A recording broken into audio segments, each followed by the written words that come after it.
Welcome everyone to the LCS postgame lobby after opening day of week 4. I'm Sjokz here with Ender, Deficio, and Sencux from Misfits Gaming. Congratulations, Sencux. All in all, this was our match of the weekend for a reason. You guys were both undefeated. You and G2, it is a huge victory. Does it also feel that way, or was it just business as usual? I mean, it kind of felt like business because we didn't want to make it a big deal, to be honest. We mainly focus on the long plan, like the Misfits one-year plan last year. We focus on playoffs and more important stuff, but obviously it's still nice to get the win. This is where, with a little more PR training, Sencux will nail this answer. Yeah, woohoo! And he will say, this so meant nice. everything. I didn't sleep all week. I practiced every day. I watched all the VODs. I just wanted to beat G2, and he did. Yeah, you did. You mentioned the plan. Is there some other new plan in the works? I mean, I don't know. It's just keep improving. New plan every week. Well, fantastic. Take you guys... over Europe is what he means. Okay. Apparently, you have someone who's whispering in your ear what you're supposed to answer. Yeah. Sencux was the best team in EU, not even at Rift Rivals? I don't think they were. I think they were just sitting in EU having a break for a week and then coming back and beating the best team at Rift Rivals. Yeah, Vitality looked pretty good. Well, you guys were saying that you did take a break, which is always very important because the season does get a bit, it is very long. You're practicing all the time, but I assume you weren't just not playing at all. I assume you were also still practicing or thinking of tactics, or how did that go? I mean, I was still like practicing for myself, but yeah, I mean, it was just mainly to get like a break. So in the long run, we wouldn't get like burned out. That was the main thing about it. I have a question. Sure. What happened to Spring Split Sencux? It happens every year, doesn't it? It happened last year as well. You're like the Summer Split champ, basically. Yeah, it's like the question on your foyer, you know? You want to be shit in one season and good in the other one. I guess that one works, but like, what is it you have to change to go from what happens in spring where things are not working for you? Is it a meta change? Is it just more individual practice? Like, I mean, to be serious, I think last split, the meta was maybe not the best for me, and I think it was really good for a lot of other people. And I think at the same time, I had some struggles, especially on stage, adapting to like new teammates. Where if we take then all the way back to Splyce in 2017, I think the first split was just meta change for the good Splyce, where we always played scaling mid. So we just, abandoned mid in the early game, basically, played around Wonder. That's what happened most of the games. And that really worked for us in that meta, but that kind of changed. So that's why we had to like adapt, and we kind of got it in summer. So I think most of the times it's just the adaptation. Well, Adaptation, the whole team seems to be doing really, really well with the meta as it is.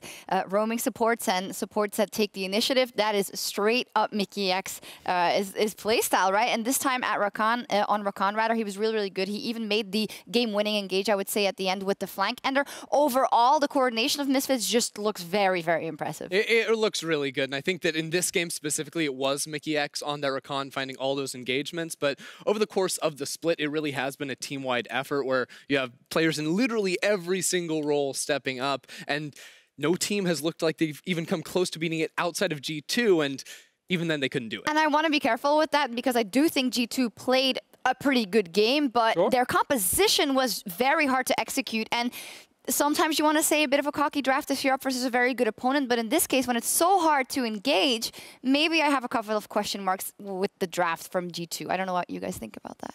I think the idea behind the draft was good. I don't think necessarily you always need engage to play the game. I think when you're a good team like G2 actually are, then I think you can play it this way. And I also think they were playing it pretty well. I think it's just one misstep that kind of lost it for them, to be honest. And sure, sometimes it's easy to play other composition. Maybe the composition isn't the easiest to play, but they still played it pretty well, I'd say, for most of the game. And that's also good for them because they've been playing so much funnel, and we were even like, when are you going to stop playing funnel? So they come here and they just pick something which they know is harder to execute because probably they want to also really put themselves to the test as to what they can do. I mean, that's what you have the regular season for. If you're already sitting at the top of the standings, you're not really too concerned about not making playoffs. The goal now for the top teams is lock in number 1 and 2, so you of course get the bye straight for semifinal. Means so much more in the summer split when it's all about grabbing as many points as possible to at least guarantee yourself a gauntlet spot if you can't actually win the entire split, or maybe the second seed going to Worlds. So that's obviously going to be the key thing. I think that's the draft for me. The one thing it showed me was just a trend that I kind of figured out was going to be there, but I wasn't 100% sure, and that was regarding Janen's picks. When the Hammerling got banned, I was like, hey, I think we've already seen his Rakan. I think Swain here could be a good choice for him, something a lot of bot laners would pick to try and then win the bottom lane after level 6. But he prefers the more pokey style. We banned Swain as well. Swain was not banned. You banned 2 supports. We banned Swain second phase. Obviously first phase here. Okay, sure. In this case. Obviously. Why? Deficio. I said it in the first phase. They don't take 6 until the next phase. No, so but they could have grabbed it at the time Ken. Yeah, that's true. Sure. Most teams grab Swain if he's open in the first phase. It is not often he's left open to the second one. But the fact he didn't want to play it tells me that he still prefers, which is not a surprise, the more push and poke heavy style and not the all-in from the bot. I think it's also important to mention it's not only the push-poke heavy style, it's more like the self-sufficient bot lane kind of style. Like they don't really play around bot lane ever, I think, and like that's where the picks usually come in favor for them. We ask with this meta a lot the question of for any team, how will they deal with changes? And the consensus is kind of that Misfits is the best equipped in either scenario. You play standard really well, you're not afraid to experiment, and it seems that you guys would stand the test of time the best in the summer split. Ender, what do you think about that? And what do you feel about G2's ability to adapt if maybe, again, bot lane does become standard AD carry again and does become all around that again? Right, I think that becomes a little bit more of a concern for G2. If you look back at last split, Hjarnu were criticized pretty heavily for their standard marksman play. I don't want to count them out because I think they have shown a lot of improvements, right? Even though they are playing a very different style of champions, there have been, marked growths that have made them, look a lot better than they did in that spring split. And as long as Misfits have actually improved from spring split in terms of mid game, they should be fine in a slower meta as well. Like Hansama is a great AD carry you can always rely on, and he showed that last split. It was just more the drafting and putting a little bit on a timer, some misplays in mid game, and then things fell apart.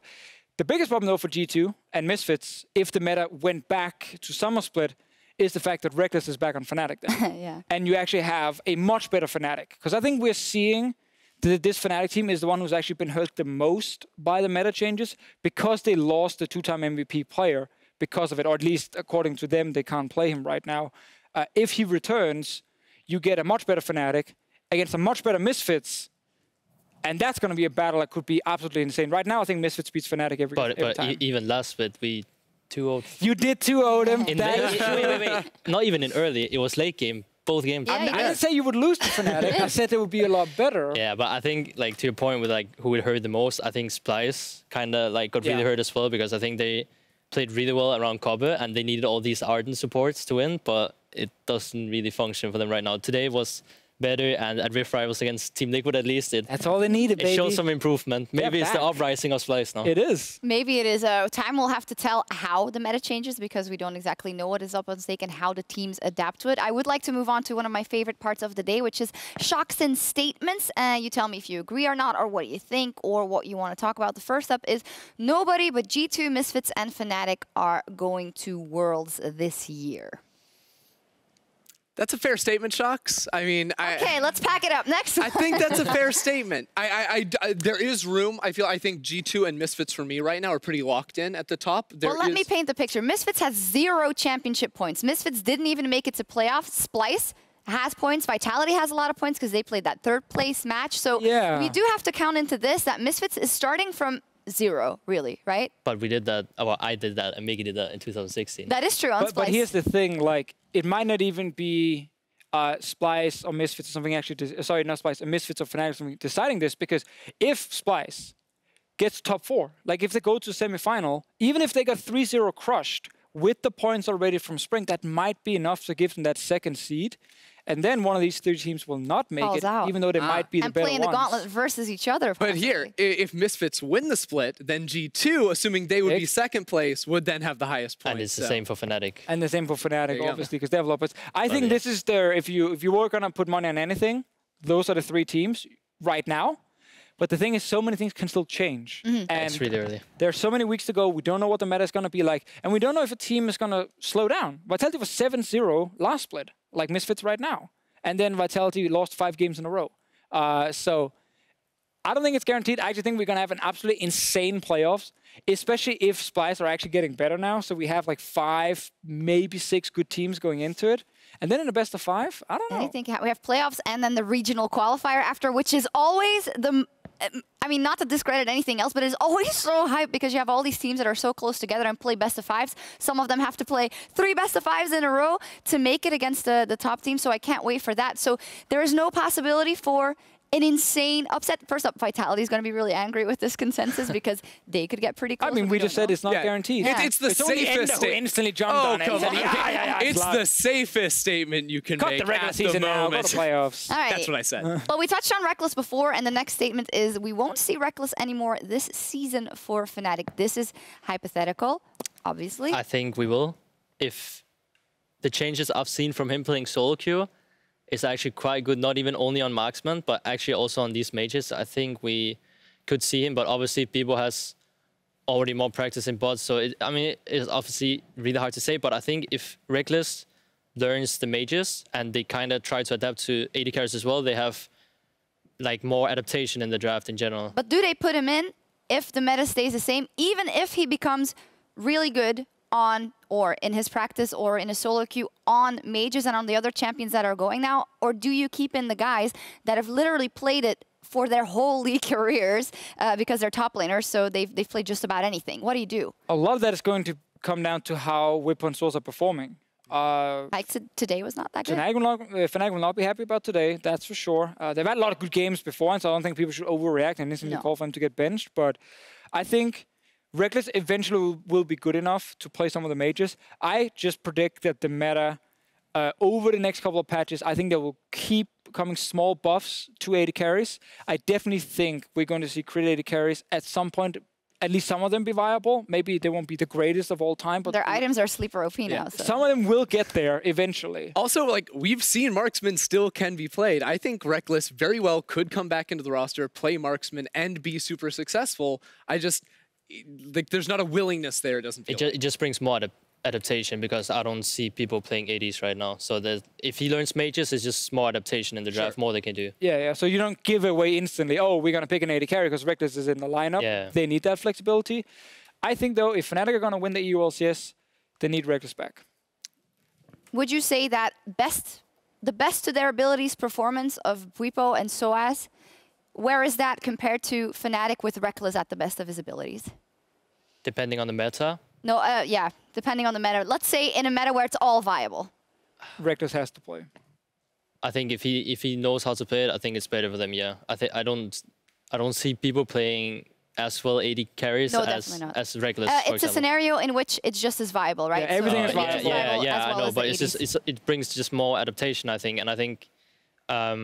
In general, if the meta is not so early game heavy, Reckless will also just be an insane carry as he was. Does it scare you a bit that there could be a world in which all of this goes for Fnatic? We arrive in playoffs and you don't know if they're going to play Bwipo, if they're going to play Soaz, if they're going to play Reckless, if they're going to play AD, if they're going to play wacky things in the bottom lane. Does that change any of the dynamic? Not really. Okay. I don't think it's that different, to be honest. I think if anything, the Bwipo Soaz thing has right now at least like more things they got going for them, but. Yeah, I don't know. I'm not really like having it back of my head thinking about it every night. Yeah, I do think it's cool because we often ask for or wish that teams would use subs a bit more. Most of the times it's in case of illness, then of course you have someone of when someone can't play. But this is just showing a whole new side to flexibility, and there with metas changing, that could be very good, but we'll have to see. Right, I think like the best case we've seen for like roster flexibility was Cloud9 over in North America, and if Fnatic do get into a position where they went can, like this though. Yeah, sure, but they're at least trying it, right? And we've seen that there are merits behind it. True. I feel like, barring all those other issues, but I do think that if Fnatic could get in a position like that, it would be helpful. But I always feel like being able to adapt in draft is always going to be more powerful than adapt by moving players in and out. So if Reckless can play mages and marksman, that's better than a Reckless that plays marksman and a Bwipo that plays mages. Yeah.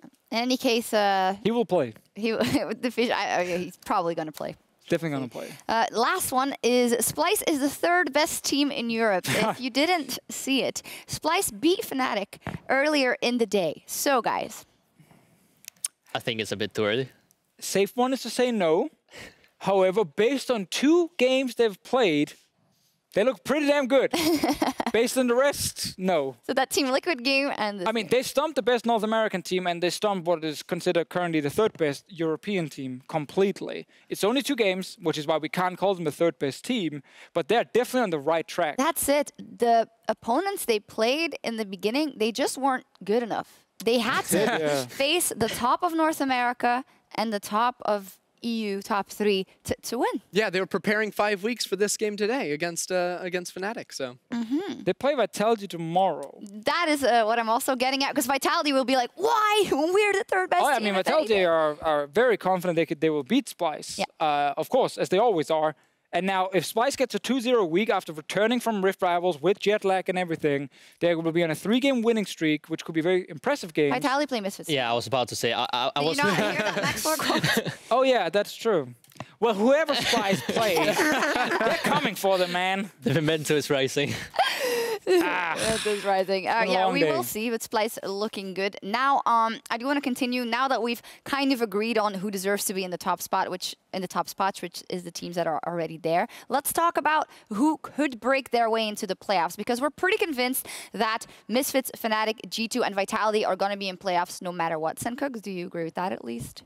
I mean, no matter what, it's always hard at the last bit, but most chance, yeah, definitely. Most likely. So let's take a look at who is right under them and who could challenge for the top spots. We have Roccat, Sjokz, the Unicorns of Love, and Splyce for now are closest. I'm not ignoring the other teams. They're just a bit further down. Far down, yeah. Sjokz today did come out with a win. I thought it was good that they won. Kai'Sa was extremely fed, Nuke Duck, but they still dropped the ball here and there. But a funnel comp is also not the easiest to execute. What do we make of that?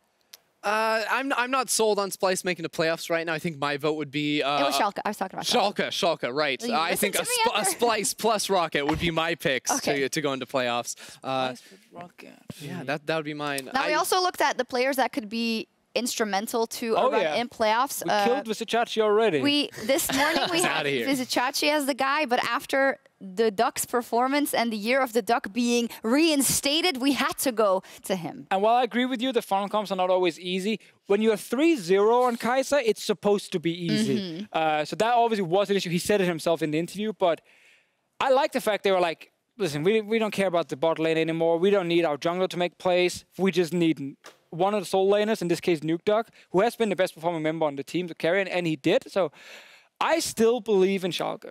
And I think the schedule they have the next few days or the next few games will be so much in their favor, because they will get a win over H2K as well. And that moves them even further towards it. Sorry, I was just going to say that when I was watching the game today, I was like, all right, they're playing this funnel comp, they're trying something. That's the first time, but that's actually not true. They have tried many different things this split. They also put upset on Vladimir, and so they do show a willingness to try a couple of different things to try and catalyze their own performance, which I don't see in some of the other teams. For instance, I think Giants I mean, that's what I like right now, that like at least they figured out that something wasn't working and they're trying this funnel and it seems to work for them. Yeah. I think definitely they're improving. And I think in the start they were really lackluster, and I would probably not call them playoffs team yet, but I think now they are contenders for playoffs. But I think it's very close between the teams right now. Definitely is. Yeah, we had to put Splyce up there with the last 2 games again. We've just put in this little tiny box of only 2 games. Tiny bubble of Rift Rivals, and they also went 2-0 in week 3, leading into Rift Rivals. So it was a rough 2-0, but yes, that's true. They did. Nobody remembers that. 2-0 is 2-0. Let's talk about the Unicorns of Love. Unfortunately for them, they can't play with Sencux right now. Obviously, we wish them all the best, and they were playing with Neon today for that. However, when I looked at the game, it was a hard one to win regardless, it looked like. And you can't really blame it on the AD carry not being there. On the other hand, you got to play with someone new. The communication styles, or he just flew in, I believe, yesterday or today. So that's rough for them. And these are the kind of wins that they need. But if we take their performance as we've seen it so far and the wins that they did get, do you think the Unicorns of Love are a playoff contender again? I think in terms, if I take away the stage games and remember my practice games against them, I think they are actually a pretty good team. And I don't know, I feel like something, every time I watch them on stage, is that like something is really going wrong for them. Like against us as well, it felt so easy because they were just giving us everything. But I don't feel like they usually do this in practice. And I don't know, I just kind of expect more for them. And that's also like on Euphoria, I was talking about it as well. I said that I think Exile and Cold is a really good duo. And I think Tutori is really, like those as a trio, I guess, is like making really good work around the mid lane. And yeah, I kind of expect more of them, to be honest, than what they're showing right now. My problem with unicorns is that meme with the guy who's on his bike and he puts the stick in the wheel and then he just falls over and he blames everything else because they keep ruining it for themselves.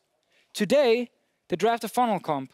They invade level 1, take a horrible fight in there, lose 2 kills, fall behind in the funnel comp, and Memento gets like a giant advantage on Camille and then walks mid at level 6 and just kills them again. And I'm like, everything you just did there was completely unnecessary. And you highlighted, like, they give you stuff. They have good players. I don't trust in their calls. And today was actually a big thing for me where I keep always, if it's an individual mistake, one player, I'm like, okay, that's not the team. But this was the team. And that really hurt me. I think the same thing happened last split, though, because I remember in what did they go, like 0-8 or something? Yeah. But I remember we didn't scrim them that much, but like before, I thought they were better practice than a lot of the other bottom teams that they were losing to, and it just feels like it's kind of the same right now. I don't feel like it's not the same unicorns that I see. Yeah, that is a worrying trend. If it's the fact that you get on the Rift with a good plan that you know your players can execute, but then something fumbles, and like this is so heartbreaking. The fact that you say in the first 3 minutes of the game, they lose the game. They ruined it, not even Roccat. Even though they were equipped well for it. So hopefully they can patch that up tomorrow and the next couple of weeks. Finally, do want to touch on Roccat. Roccat has been so fun to watch, has been inspiring, has been exciting. And I say this because there are a couple of teams that are struggling at the bottom of the table, like Giants of H2K, who we are struggling to find something energetic with. They don't make anything per se happen, and they don't take their fate into their own hands. And I feel like Roccat is a team that has done that exactly, and Memento is the guy to do it. Memento is hard smurfing in LCS. He's a smurfer. Yeah, like it's not even close. Like he just goes into games, trashes the enemy jungler, and puts the team on his back. Like I remember back to like week 2 or 3 with that Trundle jungle pick where he was 7-0. I'm like, what? How does that happen in LCS? Does this come out of nowhere, or was he always that good? He was really good last split. I think he's been a good jungler for a while, but I think this split is even better than last split, if I remember. Even though last split he was obviously playing well as well. From talking to him, he was always mechanically very good, and he wanted to be a carry jungler, but his decision-making in the past, like we go back like a year or 2, was not great. So he would be the guy who, you know, jumps into the enemy jungle when his mid laner is pushed to his turret, and he's like fighting 1v2 in there, which doesn't work very often. He's not making the same mistakes. Like, he's gotten a lot smarter, a lot more experience. He's still very young. He's the leader on the team, so he is the most important player. And if we took an MVP vote and we didn't talk about who's the best individual player, but who's actually the most valuable for his team, I think Memento's right up there. Yeah, great. I can agree with that. Also, the rest of the team, good statement. You know, they've been doing good. Prophet had a great game once again. He's kind of flying under the radar. Blanc has been consistent for a very long time, so it's working out for them. North Karen as well. We have someone in our crew who loves North Karen. Who did you forget there? Poor guy. Oh, I didn't forget him. You went like, this guy's crazy. He played Vladimir and was popping up today. He was insane today with the Vlad. I actually think Prophet is the one. Why are you trying to set me up? You mentioned all the 4 names, and I feel bad for you. I was getting there. I actually feel like Prophet sometimes is a liability. He makes some random roams, man. Like, he's just randomly behind the enemy team. Is this the kind of stuff that we say is random and is risky, but if it happens, it's just okay. I feel like that's just random. I definitely agree with the other ones. Are playing more as a team. He's just an odd man out who's just doing his own thing, which he doesn't need to do. Okay. You heard it, Prophet. You guys are almost the best team in Europe. You just need to stick with the team. Stick with the team. Did you know that? Fantastic stuff. Well, we'll see what happens in the standings tomorrow. Let's take a look at the schedule. No, these are the standings. That's my bad. No, so at 1 o'clock we have Misfits Gaming. At 2 o'clock, just kidding. Alrighty, Misfits Gaming is still undefeated at 7-0. Only 1 loss for G2 Esports, so it's good. And at the bottom of the table, we didn't talk about them too much, Giants and H2K. Yeah, they're gonna have to start winning. H2K put out a statement today how they are not adapting to the meta, and that's no excuse, that every other team is doing it, and it's not an excuse, and they shouldn't be losing. So hopefully by tomorrow they've come up with a certain plan to go up in that game against the Unicorns of Love. I think it takes a roster swap again, like last split, no? That was the key last split. They swapped out 2 players. Yeah. It's rough, man, because, I mean, HK, they were down and out, and we said there's no way they can make playoffs last split, and then they turned it around. But again, it was a simpler time in terms of how you could play for team fights with Sheriff. You can't do that right now. The game's over 20 minutes earlier. And I think the next patch, from what I saw, does not change a lot about snowballing, so they should still be early game focused. That's another 2 weeks then of H2K being in a tough spot. And then playoffs is for sure gone if you go down 0-10 or something. Here's the thing. They were 1-7 in Spring Split. Yeah, there we go. They're 0-7 right now. So tomorrow's game is the difference maker. If they can win it, maybe.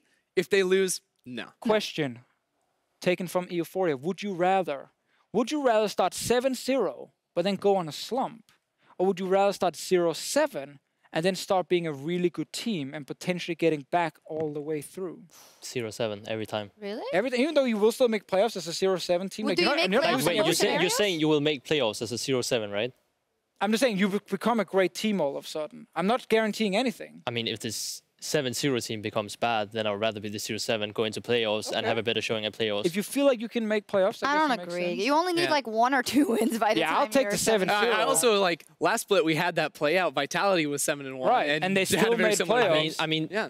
From being in a situation last split, we were not 7-0, but we were like quite high up the standings, and it went really downhill really fast. Has a point. They didn't even make playoffs. I would rather make playoffs and make sure there's more League of Legends. I'm taking the Vitality 7-0, going a bit of a slump. You still have enough weeks then to fix your slump. I mean, if you get to fix it, then obviously it's... I mean, you don't have to bet all the time. If you're 0-7, you can't afford losing any games. Seems like the rules are changing here, Deficio. Yeah, I feel like there's more add-ons. Cool segment. Right, would you rather? Definitely didn't ruin that one. One quick prediction. Fnatic versus Roccat. Is this it? Can Roccat tomorrow, is this their time? Because Fnatic, jet-lagged, all that stuff. Today, not a good game. Roccat is on fire. Sencux, do they beat Fnatic tomorrow?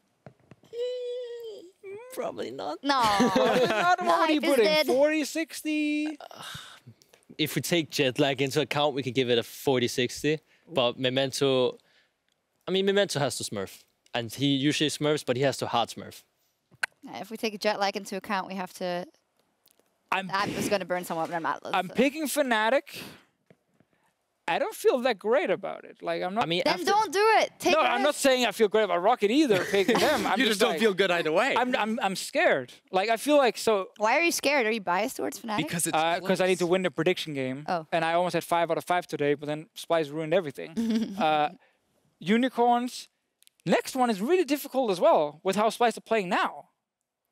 Damn, tomorrow's hard. TLDR, super exciting day of games tomorrow. You gotta watch. But before you do, we have NALCS Academy about to start with FlyQuest versus Optic Gaming. And then if you missed any of our games today, there will be a rebroadcast after NALCS Academy. And by then, you can take a quick nap, then have some croissants, and then turn on your computer and watch EULCS tomorrow. Croissants are... They're tasty. Baguettes. Cereal. Oatmeal. Whatever you want. Hey, you don't have to eat that. And tweet us what you are having for breakfast. And that was all from us here in Berlin. Thank you guys so much for watching. And we'll see you tomorrow for more EULCS action. Have a good night. Tschüssi. Do you have to say? It says thank you.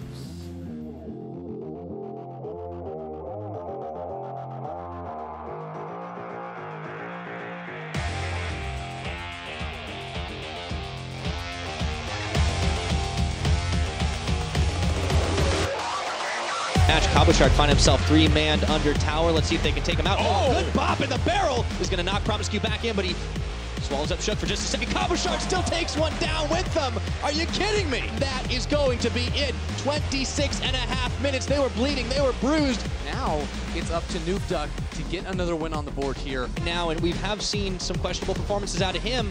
Nukeduck, nothing questionable about this play. Easy peasy pick up, steal back if you...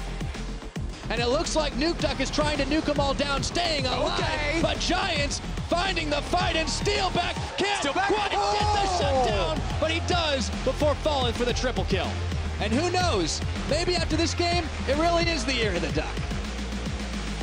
Some of the damage here. Memento's around. Ready for shot wall dive. The stun does connect immediately. Hextech ultimatum. Exile trying to make his way out, but doesn't have an option yet. That's the power of the Vlad. Goes golden for a brief moment. Exile, can he make it to safety? The flash out. Tries to buy a bit of time. Exile not able to get anything more. Memento is there, but in the end, it is Roccat who close it out. It is Roccat who play with their food, and Roccat who find the win. Nice. Try to leave. Run. Every man for himself. Get out. Out. I'm dead. Leave me. But Mickey X is on the backside, immediate ulti, right in the middle of everybody. Lands for spike, but just call it a brief break because it's not going to do much else. Hansama taking down Yanko. Sencux there for the cleanup. Misfits, sights set on 7-0, looking for the 9-0 on the first rotation of the split, and they're well on the way as they take down G2.